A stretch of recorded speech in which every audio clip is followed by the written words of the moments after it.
Welcome to Alobo Vibe. We are with the president of Grandview. Can you please introduce more about yourself? Sure.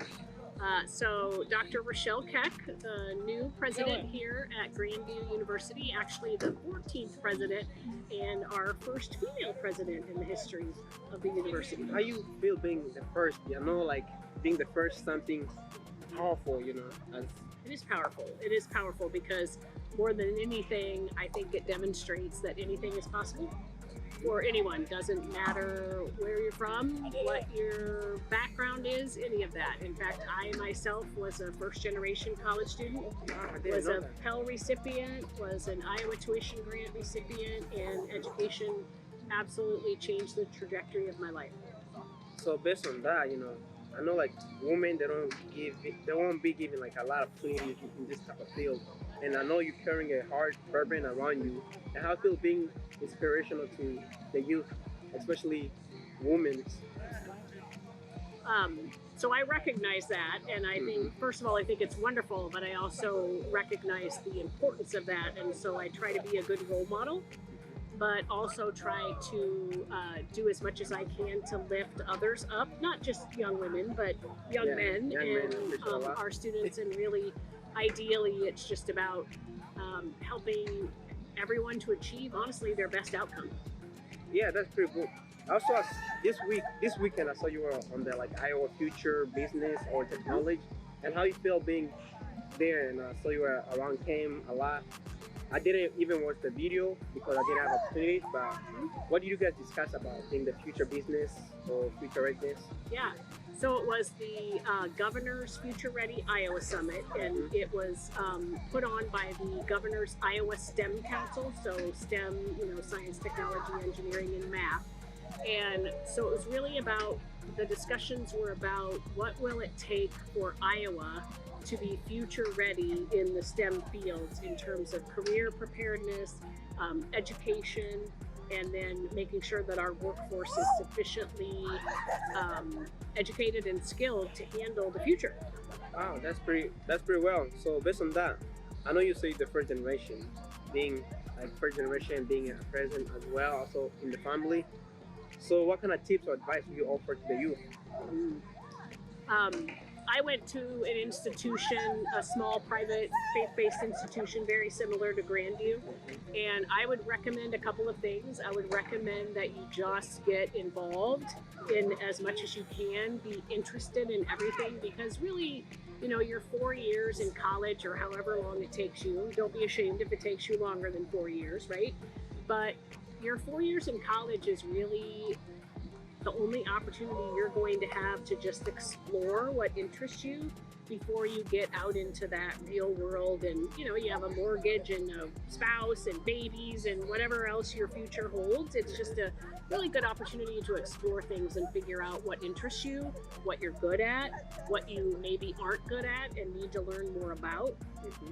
And in addition to just really trying it all, figure out where you want to go, what you want to become, and then find mentors in the field that can help you so you can learn more about that field. I did that. I practiced law for 20 years before I got into higher education. And when I knew that I was interested in becoming a college president, I started interviewing people. What makes a good college president? How did you become a college president? If I wanted to be a college president, what would it take and what do I need to do? Wow, so that's the same question as me gonna ask you. Okay, how did you become a college president? Well, interestingly, as I said, I went to a small private institution similar to Grandview, and I had the good fortune of serving on their board of trustees, so their governing board. And this was about 15 years ago, and they had a presidential transition, so the president left and they were hiring a new president. And I was asked to sit on the search committee to find the new president. And during that process, again, it was about 15 years ago, I thought, you're going to be good at this job. I like this job. So that was kind of the planting of the idea. And then that's when I started doing my research and interviewing people and figuring out what would be the best pathway to become a college president. And at the time I was practicing law. So I was a lawyer for almost 20 years. And then in 2014, I left the practice of law and went to work for the University of Iowa Foundation. That was my first job. I was there. I was in fundraising, and then the rest is history. The rest is history. I'm very happy as you said the rest is history. So being here at Grandview, I know they say like transition bring a lot of changes. What do you hope to bring here to change? So I would say more than change just for the sake of change, what I really hope to do is work together with the people who are already here to figure out, and we're in that process right now, figure out what do we do well and what do we maybe need to fix. Are there, because every institution has things they need to fix, right? What do we do well? What can we do better? And then let's figure out how to do it. And so really building on the strengths that already exist here. Obviously, we have strong academic programs. We have very skilled faculty. We have good athletic programs. So we're already doing those things well. So let's do more, better. And figure out what is the most relevant for not only the students of today, but then also what do we need for the future, particularly as we were talking earlier about the Future Ready Iowa Summit. What are the skills and educational outcomes that employers are going to be looking for in the future?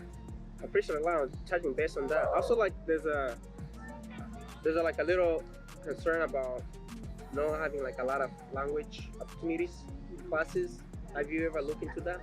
Are you talking about like foreign languages? Yeah, foreign language. Yeah. So actually, I was having a conversation today with the provost about that. And I've actually sat down and had a pretty in-depth conversation with Dr. Schumann in the Spanish department. I don't know if you know her. No? Okay. Well, anyway, we had some similar issues at the institution that I was at before.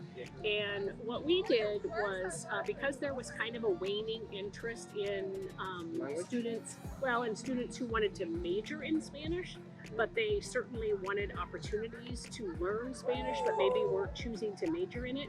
We're still keeping the minor here, and we're still keeping the education endorsement here for anyone that wants to become a teacher. But we're also talking about, are there other ways that we could optimize or maximize the Spanish-speaking opportunities here at Grandview? So maybe it's offering credentials or certificates in healthcare, Spanish for healthcare professionals, or Spanish for business professionals, or Spanish in the social work or law enforcement arena.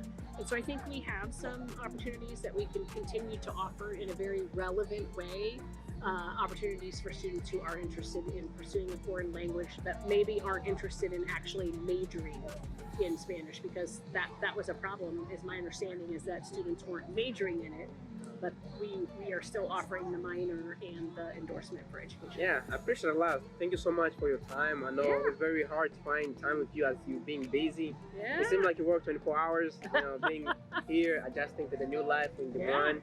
So any other tips that you offer to the viewers that are watching this video, like advice?